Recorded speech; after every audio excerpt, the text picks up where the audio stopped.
اے جہاد سے ڈرنے والو، تم کہیں رہو، موت تو تمہیں آ کر رہے گی، خواہ مضبوط قلعوں میں رہو۔ وہ اللہ کے پیغمبر کی مرضی کے برخلاف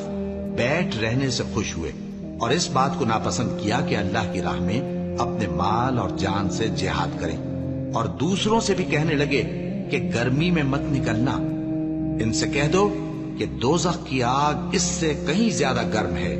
کاش یہ اس بات کو سمجھتے، اور اگر وہ نکلنے کا ارادہ کرتے تو اس کے لیے سامان تیار کرتے، لیکن اللہ نے ان کا اٹھنا اور نکلنا پسند ہی نہ کیا تو ان کو ہلنے جلنے ہی نہ دیا، اور ان سے کہہ دیا گیا کہ جہاں معذور بیٹھے ہیں تم بھی ان کے ساتھ بیٹھے رہو۔ اگر وہ تم میں شامل ہو کر نکل بھی کھڑے ہوتے تو تمہارے درمیان شرارت کرتے اور تم میں فساد ڈلوانے کی غرض سے دوڑے دوڑے پھرتے، اور تم میں ان کے جاسوس بھی ہیں، اور اللہ ظالموں کو خوب جانتا